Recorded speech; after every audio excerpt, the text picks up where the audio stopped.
नमस्कार दोस्तों, स्वागत है आपका करियर मित्रा की यूट्यूब सीरीज में। आइए हम लोग आगे बढ़ते हैं अपनी एनवायरनमेंट एंड इकोलॉजी की प्रीवियस ईयर क्वेश्चन की सीरीज को लेकर और देखते हैं उसका पार्ट 5। पहला प्रश्न है दोस्तों, 2004 की सुनामी ने लोगों को यह महसूस करा दिया था कि गरान यानी मैंग्रोव तटीय आपदाओं के विरुद्ध विश्वसनीय सुरक्षा बाड़े का कार्य करते हैं। मैंग्रोव सुरक्षा बाड़े के रूप में किस प्रकार कार्य करते हैं? इनमें से कौन सा सही जवाब है? पहला ऑप्शन, मैंग्रोव अनूप होने से समुद्र और मानव बस्तियों के बीच एक ऐसा बड़ा क्षेत्र खड़ा हो जाता है जहां लोग ना तो रहते हैं ना जाते हैं। ऑप्शन नंबर 2, मैंग्रोव भोजन और औषधि दोनों प्रदान करते हैं जिनकी प्राकृतिक आपदा के बाद लोगों को जरूरत पड़ती है। तीसरा ऑप्शन, मैंग्रोव के वृक्ष घने वितान के लंबे वृक्ष होते हैं जो चक्रवात और सुनामी के समय उत्तम सुरक्षा प्रदान करते हैं। चौथा ऑप्शन, मैंग्रोव के वृक्ष अपनी सघन जड़ों के कारण तूफान और ज्वार भाटे से नहीं टूटते।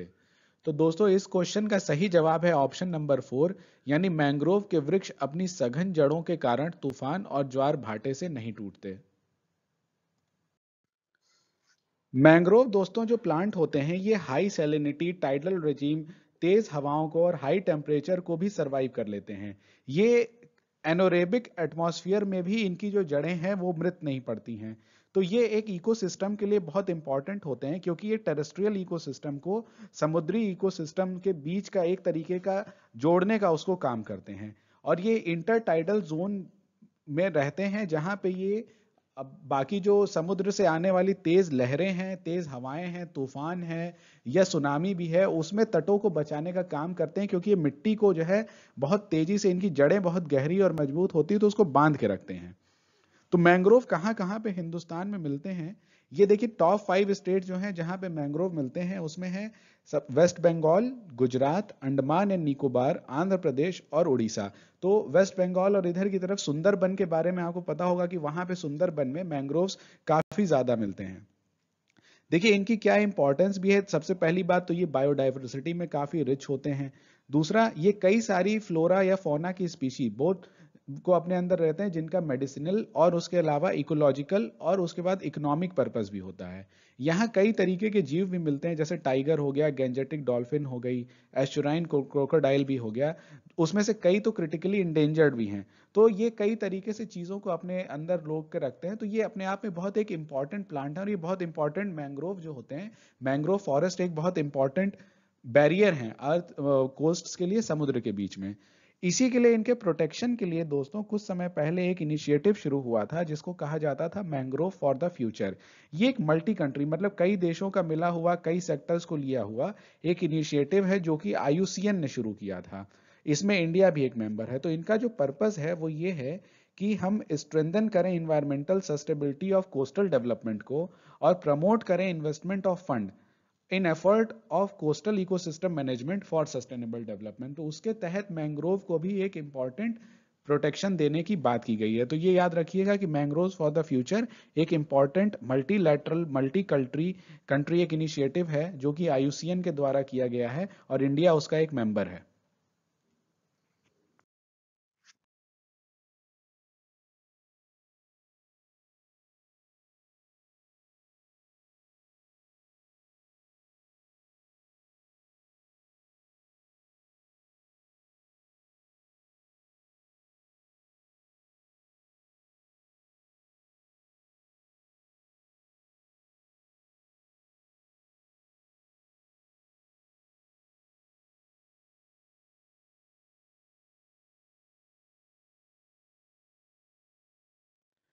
दोस्तों भारत में जो रेड पांडा है ये उत्तर पूर्वी भारत में जो है हिमालय की रेंजेस में पाया जाता है। मुख्य रूप से अगर हम लोग इसकी बात करें तो ये वेस्ट बंगाल के कुछ एरियाज में, अरुणाचल प्रदेश में कुछ जगहों पे और सिक्किम में मिलता है। तो इसलिए ये कहना कि पश्चिमी हिमालय में पाया जाता है ये तो पूरी तरीके से गलत हो गया। इससे दोस्तों ऑप्शन नंबर 1 को तो आप लोग एलिमिनेट कर लेंगे। अब उसके बाद हम लोग ऑप्शन नंबर 2 की तरफ। अब अगला जो कथन है दोस्तों, भारत में स्लो लोरिस उत्तर पूर्व के सघन वनों में रहता है। ये बात एकदम सही है कि जो स्लो लोरिस है ये प्राइमरी तरीके से उत्तर पूर्वी ही राज्यों में मिलता है जिसमें से कुछ इंपॉर्टेंट राज्य जो हैं नागालैंड, त्रिपुरा, मेघालय, अरुणाचल, असम, मिजोरम, इनमें ये मिलता है। तो इसलिए कथन नंबर 2 सही है। तो इसीलिए ऑप्शन नंबर केवल 2 यानी ऑप्शन नंबर 2 एकदम सही जवाब है इस क्वेश्चन का। अगला प्रश्न है दोस्तों, रामसर सम्मेलन संरक्षण किससे संबंधित था? पहला ऑप्शन जैव ईंधन के, दूसरा ऑप्शन वनों के, तीसरा नम भूमि के, चौथा शुष्क भूमि के। इसका सही जवाब है दोस्तों तीसरा, नम भूमि के। दोस्तों जो रामसर सम्मेलन है ये नम भूमि यानी वेटलैंड से रिलेटेड है, उसके प्रिजर्वेशन के लिए। तो ये रामसर देखिए अपने आप में इसका एक इंपॉर्टेंट वो भी क्वेश्चन बन सकता है इंटरनेशनल रिलेशन में कि रामसर जो जगह है ये कहाँ लोकेटेड है। तो ये ईरान में लोकेटेड है। तो मतलब ये याद रखिएगा कि रामसर जो जगह है ये ईरान में एक जगह है, उसको रामसर कहा जाता है। 2 फरवरी 1971 में यहीं एक बैठक हुई थी कि भाई जो ये वेटलैंड है इनके रिलेटेड इसमें क्या करना है, इनका भी एक इंपॉर्टेंट रोल है प्रिजर्वेशन के लिए, और ये एक बहुत बड़ा एक इकोसिस्टम है हर देश में। तो वहीं पे रामसर सम्मेलन हुआ था और वहीं पे वेटलैंड प्रोटेक्शन के लिए बात हुई थी। इसी के कारण रामसर कन्वेंशन के नाम से इसे जाना जाता है, क्योंकि ये रामसर नामक जगह जो कि ईरान में है वहां पे हुआ था।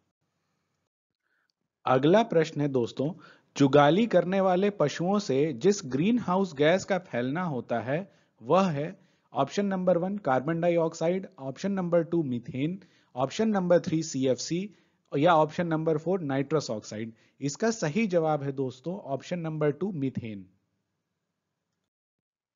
दोस्तों जुगाली करने वाले पशु जिस ग्रीन हाउस को फैलाते हैं वो एक मीथेन। आपको ये जान के कंफ्यूजन जरूर होगा इस क्वेश्चन में कि भाई कार्बन डाइऑक्साइड इसका आंसर है कि मीथेन है। देखिए दोस्तों, इस क्वेश्चन में सही ऑप्शन मीथेन इसलिए दिया गया है क्योंकि एक तो ये वन करेक्ट ऑप्शन ओनली पूछा गया है। दूसरा ये है इसमें कि मीथेन के बारे में ये कहा जाता है कि जो लाइव स्टॉक एनिमल होते हैं, मतलब फार्म हाउस एनिमल होते हैं, वही जुगाली करने वाले, जैसे आपकी गाय हो गई, भैंस हो गई, पिग्स हो गए, शीप हो गई, इनको जो है लोग इनकी लाइव स्टॉक फार्मिंग करते हैं। तो इनकी वजह से क्या होता है दोस्तों कि ग्रीन हाउस गैस जो निकलती है वो होती है मीथेन। तो इसको मार्श गैस भी कहा जाता है मीथेन को। इसका सोर्स जो है वो जीवाणु अपघटन होते हैं या जुगाली करने वाले पशु भी होते हैं। ये एक तरीके की ग्रीन हाउस गैस होती है। और आपको ये बता दूं मैं कि कार्बन डाइऑक्साइड से 20% से ज्यादा पोटेंशियल होता है इसमें ग्रीन हाउस गैस का ग्लोबल वार्मिंग काउज करने में। तो इसलिए इस क्वेश्चन का सही जवाब है मीथेन। अगला सवाल है दोस्तों, भूमंडलीय तापन का कारण क्या है? पहला भारी वर्षा, दूसरा कार्बन डाइऑक्साइड में वृद्धि, तीसरा कार्बन डाइऑक्साइड में कमी, या चौथा वनों में वृद्धि। तो इसका सही जवाब है दोस्तों ऑप्शन नंबर 2 कार्बन डाइऑक्साइड में वृद्धि। दोस्तों भूमंडलीय तापन का मुख्य कारण जो है वो कार्बन डाइऑक्साइड है, क्योंकि कार्बन डाइऑक्साइड एक ग्रीन हाउस गैस है। तो ये ग्रीन हाउस गैस क्या है और ये किस तरीके से अर्थ के टेम्परेचर को इंक्रीज करने में मदद करती है? देखिए दोस्तों, होता क्या है कि जो सोलर रेडिएशन आता है उसको जब अर्थ एब्जॉर्ब करती है, फिर एब्जॉर्ब करने के बाद उसे रिलीज करती है। तो जो अर्थ जिस रेडिएशन को, गर्म रेडिएशन को रिलीज करती है उसे हम लोग टेरेस्ट्रियल रेडिएशन कहते हैं। ये टेरेस्ट्रियल रेडिएशन जब अर्थ वापस आसमान की तरफ छोड़ती है तो जो ग्रीन हाउस गैसेस होती हैं उस गर्मी को ये पकड़ लेती हैं और एब्जॉर्ब करके वापस पृथ्वी की तरफ छोड़ देती हैं। तो इस तरीके से वो जो गर्मी है वो पृथ्वी के वातावरण से बाहर नहीं निकल पाती, और इसलिए धीरे धीरे धीरे अर्थ का जो टेम्परेचर है वो बढ़ने लगता है। इसी को ग्लोबल वार्मिंग कहा जाता है। तो इसका जो मेन कल्प्रिट है वो है कार्बन डाइऑक्साइड में वृद्धि। हालांकि अलग ग्रीन हाउस गैसेस भी हैं जो कि इसमें अपना रोल प्ले कर रही हैं, लेकिन उसमें जो मेजर फैक्टर है, अगर मेजर फैक्टर की बात करें तो वो है कार्बन डाइऑक्साइड में वृद्धि। अगला प्रश्न है दोस्तों, इंटेंडेड नेशनली डिटरमाइंड कॉन्ट्रीब्यूशंस, इस वाक्य को कभी कभी समाचारों में किस संदर्भ में देखा जाता है? ऑप्शन नंबर 1 है युद्ध प्रभावित मध्य पूर्व के शरणार्थियों के पुनर्वास के लिए यूरोपीय देशों द्वारा दिए गए वचन, ऑप्शन नंबर 2 जलवायु परिवर्तन का सामना करने के लिए विश्व के देशों द्वारा बनाई गई कार्य योजना, option number 3 Asian infrastructure investment bank की स्थापना करने में सदस्य राष्ट्रों द्वारा किया गया पूंजी अंशदान, या ऑप्शन नंबर 4 धारणीय विकास लक्ष्यों के बारे में विश्व के देशों द्वारा बनाई गई कार्य योजना। तो दोस्तों इसका जो सही उत्तर है वो है ऑप्शन नंबर 2 जलवायु परिवर्तन का सामना करने के लिए विश्व के देशों द्वारा बनाई गई कार्य योजना। अगला प्रश्न है दोस्तों, ओजोन परत के संरक्षण का अंतरराष्ट्रीय दिवस मनाया जाता है इनमें से किस दिन? ऑप्शन नंबर 1 है 15 अगस्त को, ऑप्शन नंबर 2 है 16 सितंबर को, ऑप्शन नंबर 3 है 24 अक्टूबर को, या ऑप्शन नंबर 4 1 मई को। इसका सही जवाब है दोस्तों ऑप्शन नंबर 2, 16 सितंबर को ओजोन लेयर के प्रिजर्वेशन का इंटरनेशनल डे मनाया जाता है। दोस्तों इस तरीके के जो क्वेश्चन है ये बहुत इंपॉर्टेंट होते हैं और इसको आपको याद करने के अलावा कोई भी विकल्प नहीं होता है। तो इस तरीके के कुछ कुछ उस साल के जो इवेंट हुए हों को देख के उनके जो है ऑर्गेनाइजेशन डे का या किस दिन उन्हें मनाया जाता है ये याद रखना परीक्षा के हिसाब से जरूरी होता है, क्योंकि ये बहुत आसानी से हमें जो है 1.5 नंबर दिलवा सकते हैं या यूपीएससी में 2 नंबर दिलवा सकते हैं। दोस्तों जो ओजोन परत के संरक्षण का अंतर्राष्ट्रीय दिवस 16 सितंबर को मनाया जाता है, इसकी एक खास वजह है क्योंकि 1987 में इसी दिन Montreal protocol on substances that deplete the ozone layer पर देशों ने हस्ताक्षर किए थे। इसीलिए इसको इस तरीके से मनाया जाता है क्योंकि एक तरीके से मॉन्ट्रियल प्रोटोकॉल जो है ओजोन लेयर के लिए ये विश्व की सबसे सफल संधि में से एक है, जिसको सफल संधि में से एक को माना जाता है। इसीलिए जो है 1994 में संयुक्त राष्ट्र महासभा ने हर साल 16 सितंबर को अंतर्राष्ट्रीय ओजोन परत संरक्षण दिवस के रूप में मनाने की घोषणा की थी। अगला प्रश्न है दोस्तों, भारत में वन्य जीव संरक्षण अधिनियम किस वर्ष में लागू किया गया था?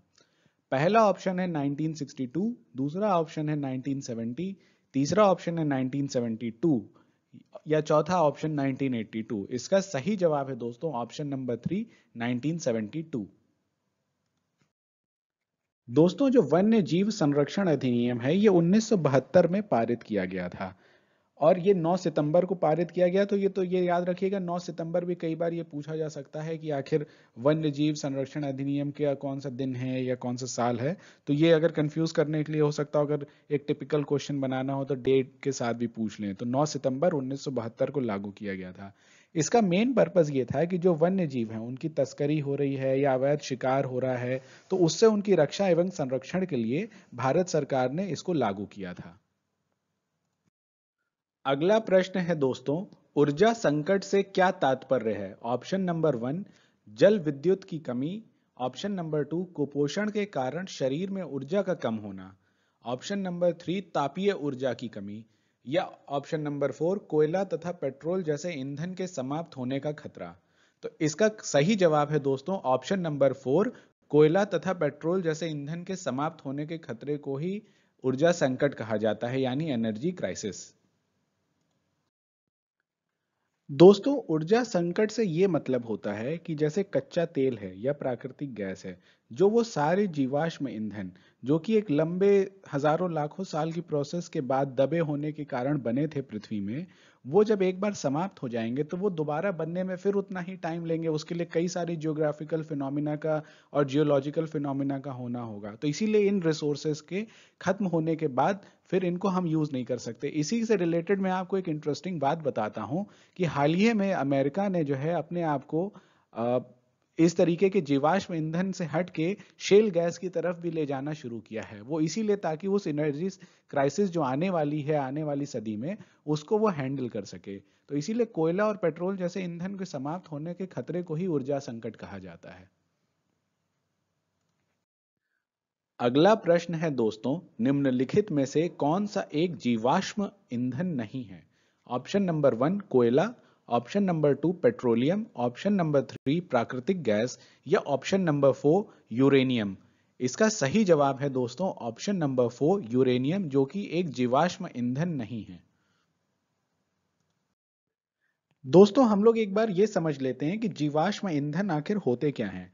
तो ये पौधे के वे उत्पाद जो कि हजारों वर्षों से पृथ्वी के नीचे दबे पड़े थे, या पौधे के वे जीवाश्म जिनका उपयोग हम फ्यूल की तरह करते हैं, उसको हम लोग जीवाश्म ईंधन कहते हैं। जैसे कि आपका कोल हो गया या लकड़ियां हो गई घरों में जलाते हैं, पेट्रोलियम हो गया या प्राकृतिक गैस हो गई। ये वैसे रिसोर्सेज हैं जो एक बार अगर खत्म हो जाएंगे तो इन्हें हम रिन्यूएबल नहीं कहते हैं, क्योंकि इसको हम दोबारा रिन्यू नहीं कर सकते, क्योंकि ये लाखों हजारों वर्ष की जो है प्रोसेस के बाद बने हुए थे। वहीं यूरेनियम जो है ये अपने आप में न्यूक्लियर एनर्जी का सोर्स है, जिसको हिंदी में नाभिकीय ऊर्जा भी कहते हैं। तो इसलिए ये एक जीवाश्म ईंधन नहीं है, इसीलिए यूरेनियम इस प्रश्न का सही जवाब है। तो दोस्तों मुझे उम्मीद है कि आपको ये वाला वीडियो भी पसंद आया होगा। हमारी बाकी प्रीवियस ईयर सीरीज भी चल रही है, क्वेश्चंस की सीरीज, जो कि हिस्ट्री, पॉलिटी, ज्योग्राफी के प्लेलिस्ट में उनको ऐड किया जा रहा है। तो मैं उम्मीद करता हूं कि आप उसे भी देखें। अगर आपको ये पसंद आए तो आप इसे लाइक करें, अपने सहपाठियों के साथ इसे शेयर करें और करियर मित्रा के चैनल को सब्सक्राइब जरूर करें, ताकि आने वाले हर वीडियो का पता आपको तुरंत चलता रहे। तो मिलते हैं दोस्तों अगले वीडियो में, तब तक के लिए नमस्कार।